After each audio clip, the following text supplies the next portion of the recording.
CMHO Mahasamund की तरफ से एनएचएम के अंडर कुछ संविदा भर्ती का विज्ञापन प्रकाशित किया गया है। कुछ पद हैं जो एनएचएम के अंडर भरे जाने हैं। एनएचएम जब मैं कह रहा हूं तो मेरा आशय उससे राष्ट्रीय स्वास्थ्य मिशन से है। दोस्तों नमस्कार, आप देख रहे हैं जीरो पीरियड।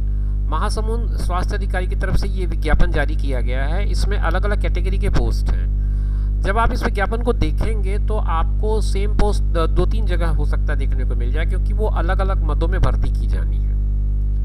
राष्ट्रीय स्वास्थ्य मिशन के अंतर्गत वित्तीय वर्ष 2023-24 में जिले के जो स्वीकृत पद हैं उसमें जिले में स्वास्थ्य को सुदृढ़ बनाने की स्थिति के लिए संविदा पदों की पूर्ति की जानी है। इसके लिए एक गूगल लिंक है, जो गूगल लिंक के माध्यम से आपको अपना आवेदन पत्र सबमिट करना है। समय बताया गया है 17/2 से लेकर के 29/2 रात 11:59 तक के।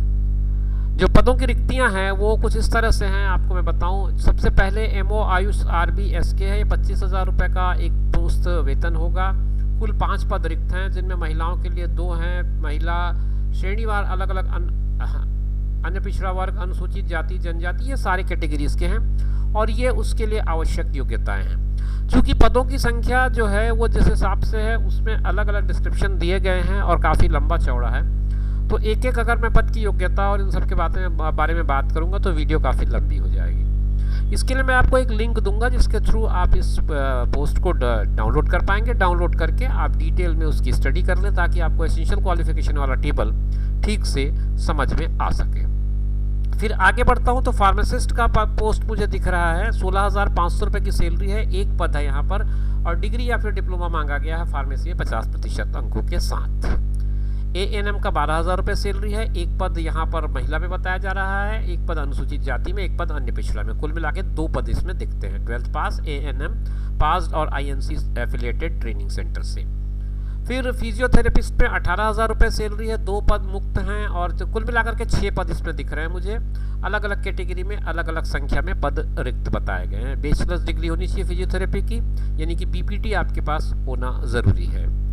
फिर नर्सिंग ऑफिसर की बात करूं तो 2 पद है नर्सिंग ऑफिसर के, जिसमें एक पद मुक्त है और एक पद महिला का है, अनुसूचित जाति का। इसमें 16,500 रुपये की सैलरी बनती है आपको एक मुश्त। फिर उसके लिए जो BSc नर्सिंग जरूरी होता है वो मांगा गया है इसमें, और रजिस्ट्रेशन आपका होना चाहिए लाइव रजिस्ट्रेशन काउंसिल में। लेबोरेटरी टेक्नीशियन का पोस्ट है। 14,000 रुपये एक मुश्त संविदा सैलरी बताई गई। 7 हैं कुल मिला के पदों की संख्या, जिसमें DMLT BMLT पैथोलॉजी में पैरामेडिकल कोर्स उत्तीर्ण या पैरामेडिकल काउंसिल में पंजीयन एवं पैरामेडिकल काउंसिल में पंजीयन भी ज़रूरी मांगा गया है। जो भी कोर्सेज इस तरह के होते हैं उनमें आपको लाइव रजिस्ट्रेशन मांगा ही जाता है, इसको आप ध्यान रखेंगे। लेब अटेंडेंट का एक पोस्ट है। 2 पोस्ट कुल मिलाकर के बताए गए हैं। इसके लिए 12,000 रुपये को आपको संविदा वेतन मिलेगा एक मुश्त, इसको ध्यान रखें। एक पद आपका मुक्त है और एक पद आपका आरक्षित है। सेक्रेटरियल असिस्टेंट DPMU के अंडर 13,650 की सैलरी है। कुल मिलाकर के 2 पद इसमें दिख रहे हैं। और उसी तरह से जूनियर सेक्रेटरियल असिस्टेंट के 3 पद दिखते हैं। इसमें PADA के अंडर है और इसकी सैलरी 12,000 है। तो सीनियर और जूनियर के सैलरी में अंतर है, 13,650 और 12,000 रुपये अलग अलग सैलरी है। आर्थोपेडिक असिस्टेंट का 15,000 रुपये सैलरी बताया गया है। एक पद है diploma in hearing language speech, इसमें आपको RCI से अप्रूवल होना चाहिए। कम्युनिटी हेल्थ ऑफिसर CHO का जो पोस्ट है उसमें 28 पोस्ट हैं कुल मिलाकर के, जिसमें 9 दिव्यांगों के लिए है। 16,500 की सैलरी इसमें बताई गई है। मान्यता प्राप्त विश्वविद्यालय से certificate course in community health में BSc नर्सिंग पाठ्यक्रम उत्तीर्ण होना अथवा और भी कुछ इसमें ऑप्शंस दिए गए हैं। आप इसे विस्तार से समझ सकते हैं डाउनलोड करके।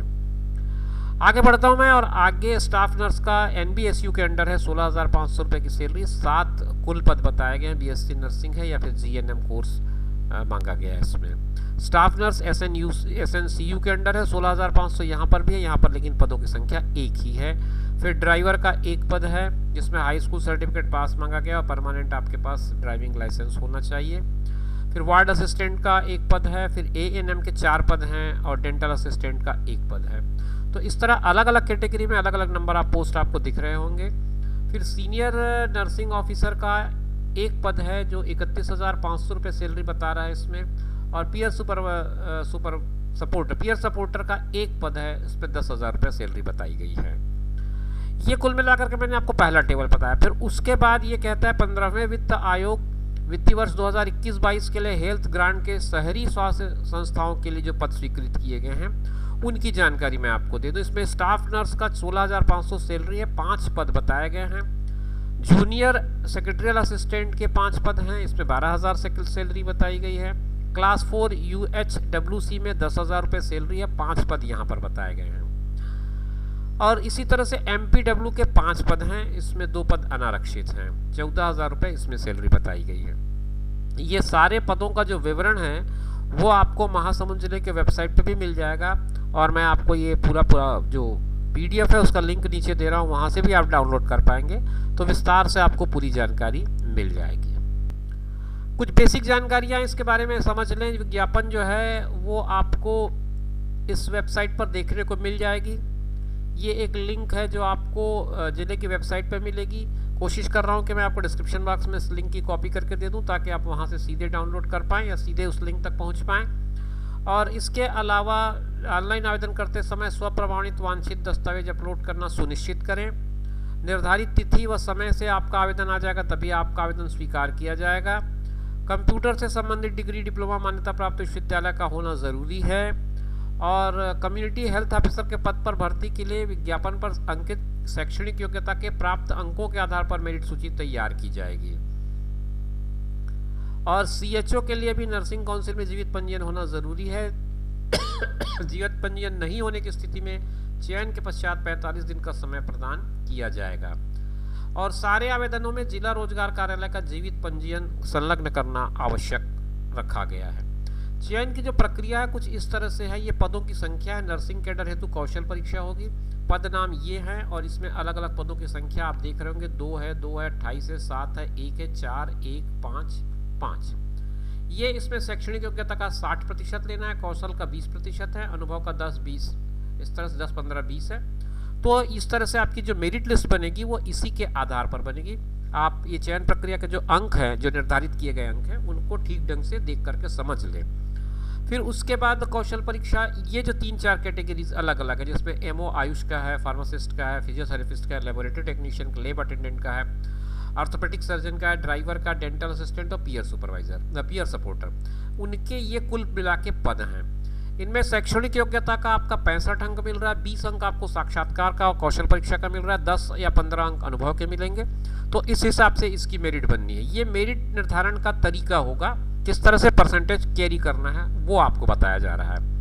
कंप्यूटर आधारित कौशल परीक्षा जो होगी वो सेक्रेटरियल असिस्टेंट के जूनियर में होगी, और दोनों कैटेगरी में, PADA में भी और UHWC में भी, दोनों ही कैटेगरी में कंप्यूटर का एक स्किल टेस्ट होगा, जिसमें 65% तो आपके शैक्षणिक योग्यता का होगा, 20 अंक जो होंगे आपके इस कंप्यूटर का जो स्किल टेस्ट होगा उस पर होगा, और एक्सपीरियंस का 10 या 15 नंबर।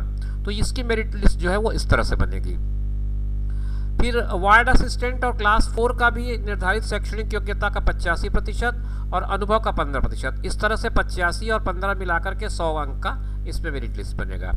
तो ये तरीका होगा आपके मेरिट लिस्ट के निर्धारण का।